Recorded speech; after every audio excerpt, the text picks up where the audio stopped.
The call of the Hogs can be heard all the way to San Francisco. You're listening to Pod at the Palace with Curtis Wilkerson on Inside Arkansas. Good morning, everybody. Happy Monday, and welcome back to the Pod at the Palace. I'm your host, Curtis Wilkerson with Inside Arkansas. And today's episode is presented by Roback Apparel. Just go to roback.com and use code HOGSBY20 for 20% off of your first purchase. Hope you guys enjoyed your weekend.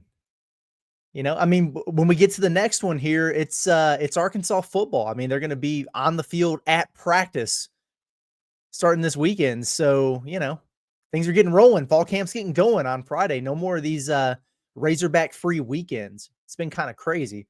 It was nice for a minute, but it's kind of time, right, to get back to it a little bit. I'm just missing sports in general. I like Major League Baseball and everything, but I'm a Cardinals fan, so I mean, it hasn't been that exciting. I wouldn't say that they're must-watch television. So whatever, bring on football, man. I can't wait. I love college football season. Basketball, though, it's quiet time for a while, folks, unfortunately. You know, summer workouts are done, and the team is off until fall semester classes start again up on August 18th. The grassroots season is over, so no more EYBL, no more Peach Jam. NBA Summer League is over, so we can't watch Mason Jones and Stanley Mude and Jordan Walsh and all those guys. There is no TBT Arkansas. Hell, TBT might be over altogether. I don't know. I don't care with Arkansas not in it. Man. But hey, I mean, believe it or not, we're less than 100 days away from the start of basketball season. So there's that. It sneaks up on you in a hurry, doesn't it? Like, it felt like we started the 100 days away from Arkansas football countdown like yesterday. And what is that down to now? That's like 35 or 34 or something. I mean, it's crazy. We're getting very, very close here. Yeah, less than 100 days away. College basketball, bring it on. At any rate, we're kind of creeping up on scary hours here in college basketball land, but still some fun stuff to talk about. We're going to get into our weekend roundup today, which means we're going to be bouncing around a little bit all over the place. But first, though, before we dive into the weeds of basketball, I just want to give a quick shout out to one of our loyal listeners here at the Pod at the Palace and with Inside Arkansas. You guys, when we say it, we mean it. You know how much we appreciate you and folks tuning in and making us a part of your day every day, and being in the comments and giving us suggestions on stuff and the back and forth. We really do feel like it's just kind of one big happy internet family. I don't know if happy is the right word, but you get what I'm saying here. But a special shout out to Miss Barbara Blaine. Man, we got to meet her at Foghorns during baseball's run to Omaha when we were doing our pregame and postgame shows over there. And then Michelle and I were just so pleasantly surprised to see that she had found our baby registry and sent us this awesome little bookshelf that we had been waiting for the nursery. And I talk about it quite a bit here. We talk about basketball. We talk about life also, right? But man, we're getting close to time to welcome in a youngster into this world. And Michelle's really excited about that bookshelf, and we got it. We were getting ready to, maybe just kind of buy it ourselves or, whatever, because it was really the one that she picked out. And then all of a sudden we saw, wait a second, somebody got it for us. And man, we appreciate that. Well, it arrived. I put it together on Sunday. Michelle helped. Let me pull it up here. Look at that thing. Fits in perfectly with our little stars and stripes theme. We're happy about it. And, thank you so much to Miss Barbara. Such a nice gesture, totally unnecessary, but we really do appreciate it more than words can say. Our hearts are full. It means a lot. And I know that you tune into the show. So I wanted to make sure to give you a special shout out here this morning. So thank you so much for that. We really, really do appreciate you. Hey, today's episode of the Pod at the Palace is brought to you by our friends over at HD Roofing and Construction. When those storms hit unexpectedly, what happens? It's thunderstorms, it's heavy winds, it's hail, it's all the nasty weather that we experienced for months before the dog days of summer hit us. When that happens, you got to make sure everything's going down okay up top on that roof. You can get a free inspection with HD Roofing. They'll come out and check it out for you. And you know that when you go with HD Roofing, you can count on professionalism, top quality materials, and expert installation as they handle and take care of all your roofing needs. Give them a call today, 501-428-0429 to sign up for your free inspection. Check out the website if you want to learn more, hdarkansas.com, or scan that QR code in the top right-hand corner of your screen. All right. So what's been going on the last couple of days in the college basketball world? A couple fun things that I wanted to get into, but let's start maybe with a couple quick notes here. First of all, well wishes and speedy recovery to former Razorback and current Florida Gator Boogie Fland. Man, saw the story that he underwent surgery earlier this month for a sports hernia. He is and will be fine. You know, as I understand that went well. Recovering now, expected to be back at it. You know, when Florida gets back to campus and they ramp up their practices and in preparation, they're trying to repeat over there. But dang, man, you know, his freshman year got derailed with the unfortunate thumb injury and the surgery. And then, man, he just couldn't even get a full offseason in before having to go under the knife again. So hate that for Boogie. He's a good kid, a really good basketball player. And I hope that Razorback fans, you know, share in the same sentiment that I have. There's no hard feelings at this point. Did I want Boogie to go play in an SEC school? No. But do I understand the circumstances around him withdrawing from the draft, sticking with the portal, you know, why it didn't make sense and why he didn't come back to Arkansas? Yeah, I understand all that. And I wish him well, hope the best for him, except for when Arkansas plays Florida this season. But here's hoping that he bounces back and has a healthy sophomore campaign, because he's just far too talented to have to set out with all these injuries. And so we hope he bounces back quickly here. And then on a similar note, I was glad to hear that Kansas coach Bill Self is okay after just another scary situation, man. He had some concerning symptoms that, you know, arose at work, and he got taken in, wound up having to have a couple stints put in. Sheesh, man. I mean, remember, it was only 3 tournaments ago, when Arkansas played Kansas in the NCAA tournament, the second round. Kansas was the number 1 overall seed, and they played him in Des Moines up there in Iowa, and Bill Self didn't coach because he was dealing with some of those cardiac issues that had him out for the entire postseason there. And now this. So, you know, coaching is it's a stressful occupation. I can tell you that firsthand. And it just makes you wonder, with, you know, all these things kind of stacking up on him here, how much longer before Bill Self calls it a career? And, you know, I know he's not as old as some of these guys, but it's been kind of crazy to see the turnover in college basketball at the coaching ranks. Coach K gone, Roy Williams gone, Jim Boeheim out of here, Jim Larinaga gone, you know, Tony Bennett, young, but gets out of it. Jay Wright, youngish, gets out of it because of the, you know, the landscape of everything. And, man, you just think about a guy like Bill Self, and there's some of the OGs, right? You know, Bill Self and John Calipari and Tom Izzo, and, you know, some of these guys out there who are so kind of the walking legends of the sport, the active Hall of Famer types, Rick Pitino being another one. Man, so wish him well, and sounds like everything went well, and he's going to be able to kind of recover and get back and, you know, be with the team and coach them and all that. But goodness gracious, man, stay safe out there. So anyway, the main things that I wanted to get into today, there's a couple, but, you know, we mentioned earlier how we're less than 100 days from the start of the college basketball season.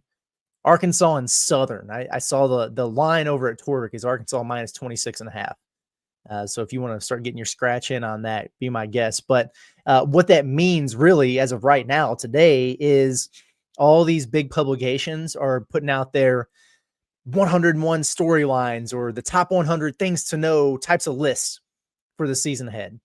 And it's awesome. They're long reads. I saw CBS Sports did one.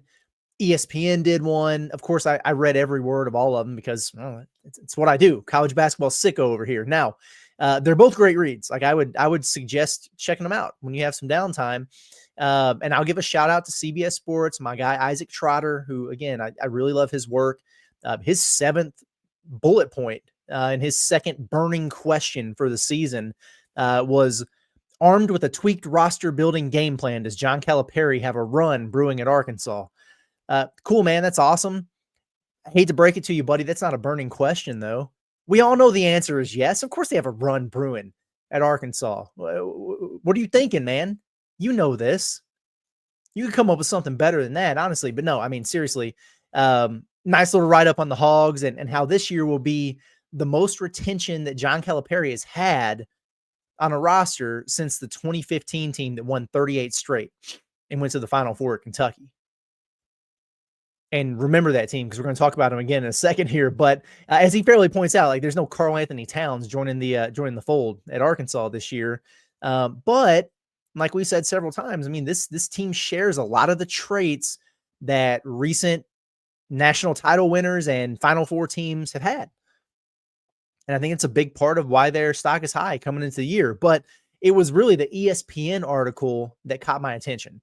And it got the gears turning, it got the daydreams going, whatever you want to say. This was a tandem effort by Jeff Borzello and Myron Metcalf, the latter of which has kind of pissed me off a number of times recently. I'm not going to lie. But he did not in this case. And if any of you have looked at this story or read it, I wonder if you felt the same way I did going through it. Because I started off frustrated, but then I progressively felt better and ended up absolutely geeked by the time I got through it as it pertains to Arkansas. So they immediately listed their top 10 title contenders. And I was like, all right, bet, let's check this out. Well, Arkansas wasn't included. Spoiler alert. Okay. Purdue. Yeah. Yep. Sure. Florida. Fair. Houston. Of course. UConn. Yeah, I'll allow it. They got a lot back. I thought they did pretty good in the portal. St. John's, unfortunately, yes, makes sense. BYU, maybe a little ambitious there, but the payroll wise, sure.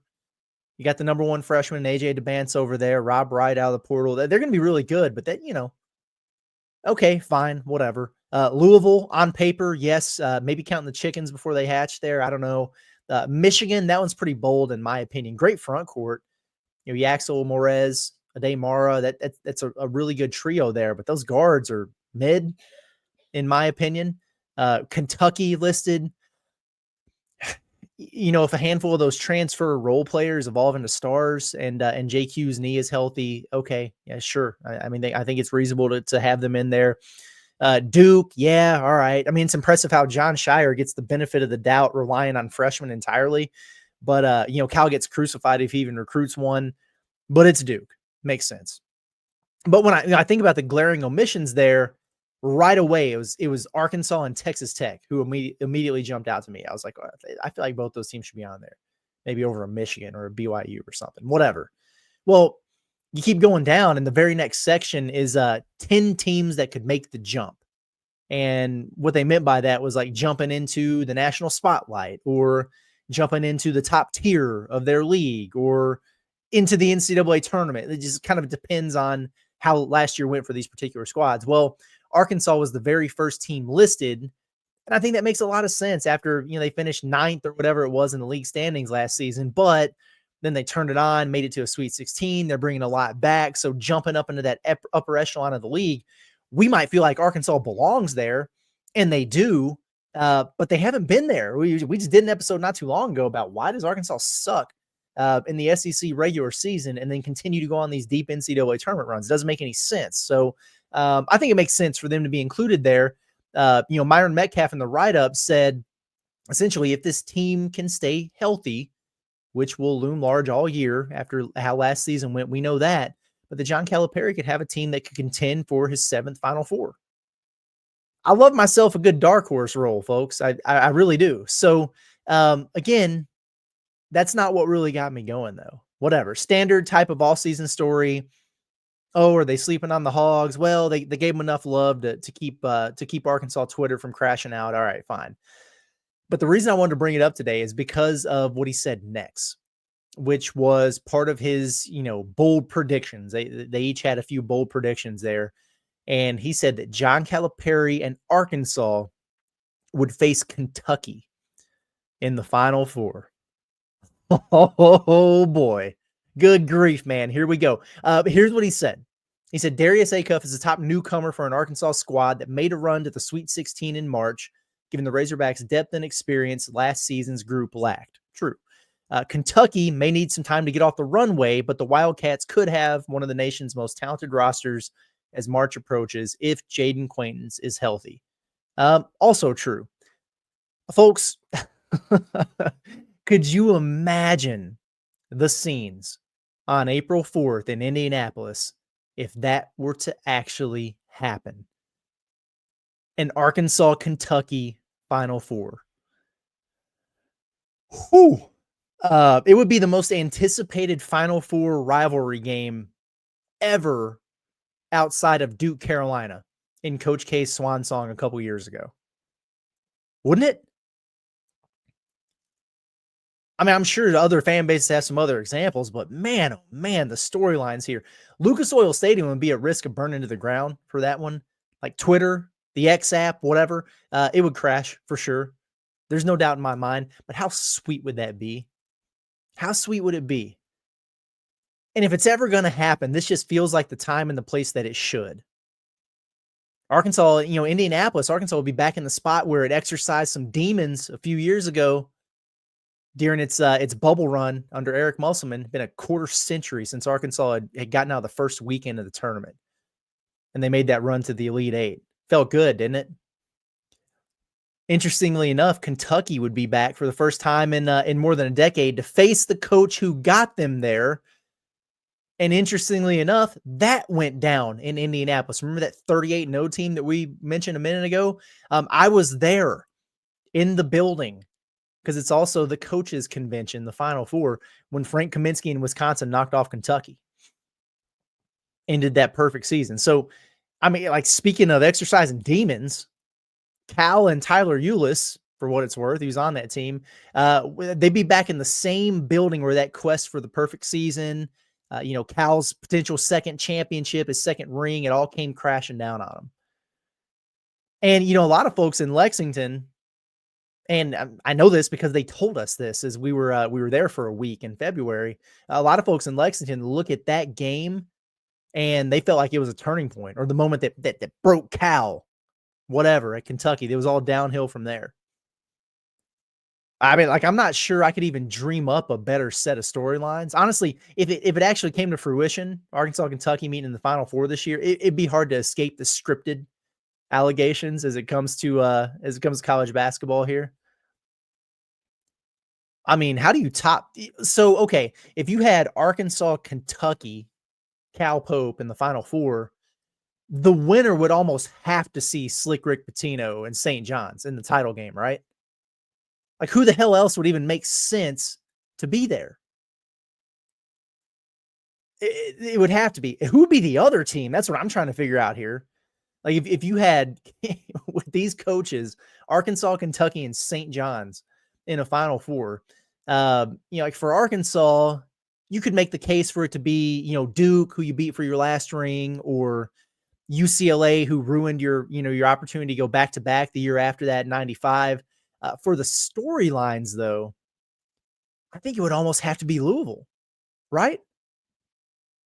Like, Arkansas and Kentucky would have already played them in the regular season, but with the Rick Pitino angle of this, I just think that would be the best set of circumstances. Let's imagine that for just a second. Here's the thing. It's not crazy.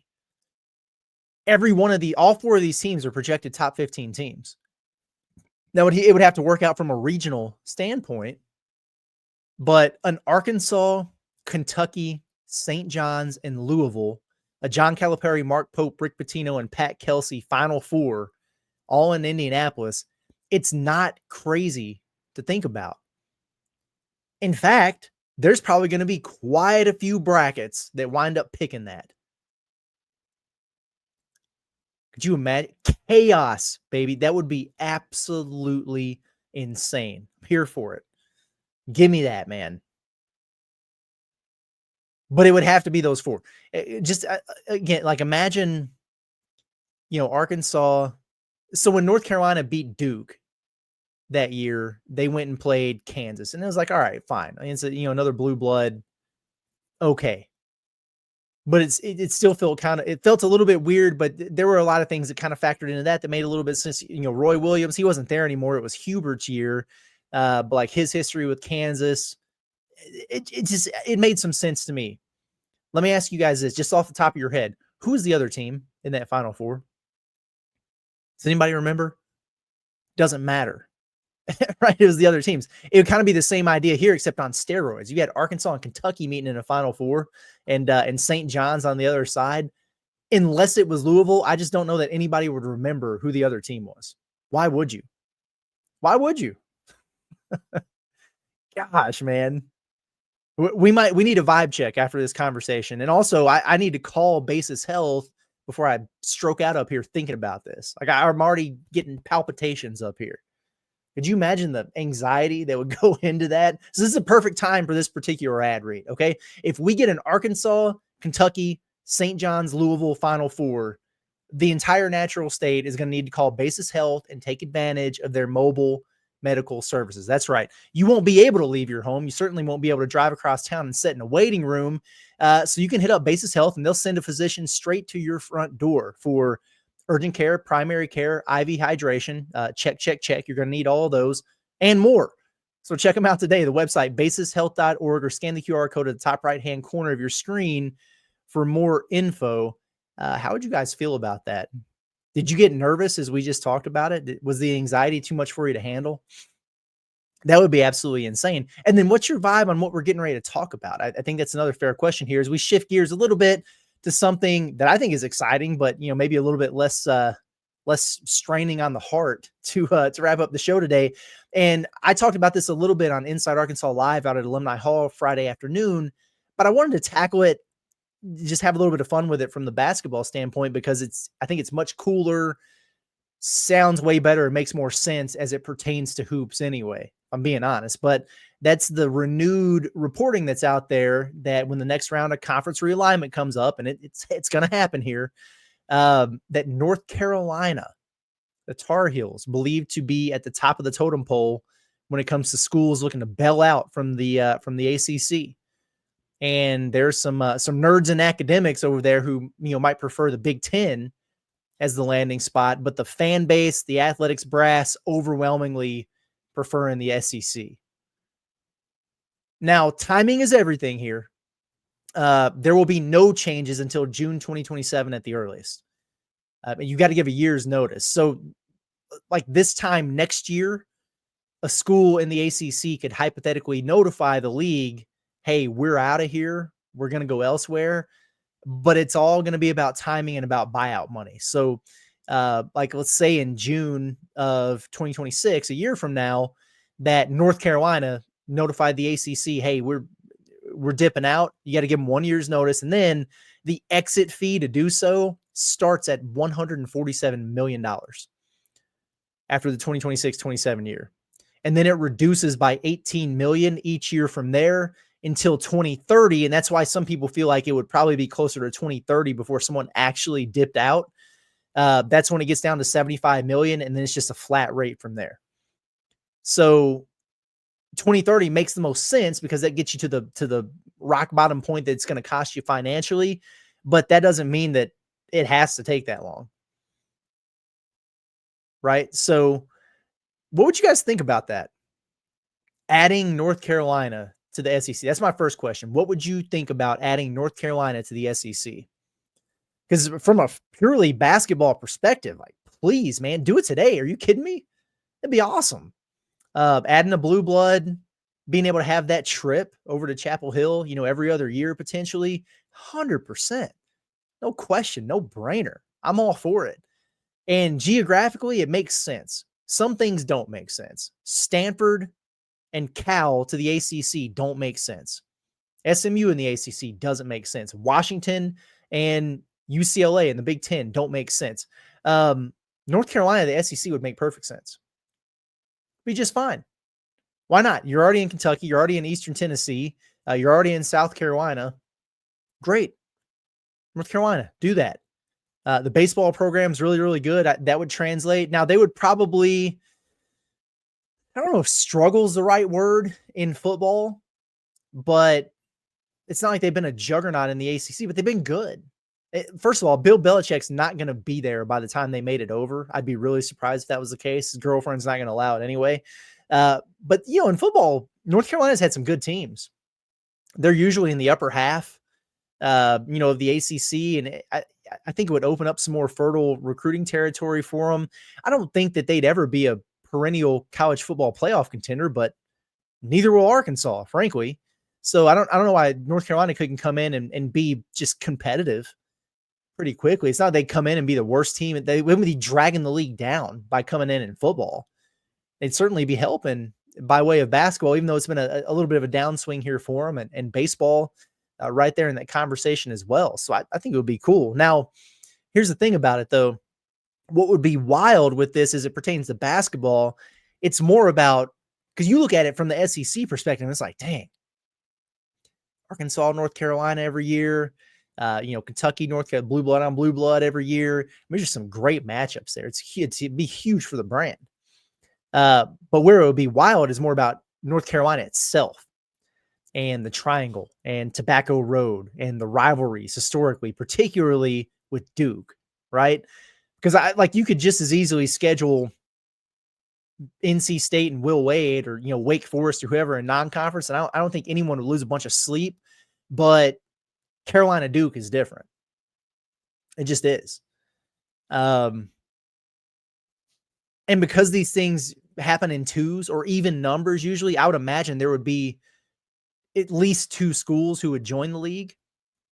And Sankey doesn't strike me as the type of guy that would add 4. I don't think he'd just go to 20.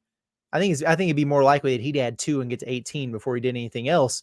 And so in addition to North Carolina, who appears to be the most motivated, Clemson was mentioned in the same breath there. Florida State has been linked to it in the past because of their, trying to get out of the deal with the league and all that. But you haven't heard Duke mentioned. It's like it would almost certainly split the 2 schools that are separated by 8 miles and all the history that goes into it. So it'd be weird. How would that work? Now, could they make it almost like a Kentucky-Louisville type of rivalry and keep the spice? Just doing it once a year? I don't know, man. Spent some time down there, and the entire identity of that area is built on that particular rivalry. So it could be some consternation there. Just could, man. Carolina Duke runs deep in that neck of the wood. I mean, if you guys watch season 3 of White Lotus, I mean, come on, man. You know how this is. The college hoops purists would lose their minds, I think. But that would be something, certainly to wonder about. Dickie V, he would be beside himself if that happened. I don't care what it means for Duke. Personally, I just love to have Carolina. I mean, I'd love to have Duke, but I don't think it's going to happen. So, okay, if the SEC were to expand by a couple teams in a few years, who would you want to see join the league? Might be another good question there. Talking from a purely basketball perspective here, are you guys in the camp of like the old Southwest Conference stuff or the regional type things? Like, would you be more in favor of a Baylor or a Texas Tech or, like Oklahoma State since OU's in the fold now? Personally, I think I'd pass on any more Texas schools. But like, I wouldn't be upset if they added Baylor or Texas Tech. Maybe you do one of each. What if you added Baylor and North Carolina? Be pretty good for basketball, wouldn't it? I mean, I'd take it. But I do think I just kind of like the idea of any more expansion being out east. But I'm also a fan of the newness and something fresh and a little bit different. Like when Arkansas football goes to bowl games, I always get irritated when they get a Big 12 school because I don't care. I don't care about them playing Kansas or Kansas State or Baylor or Texas Tech in football. I just don't. I wasn't alive, back when all that used to be a thing.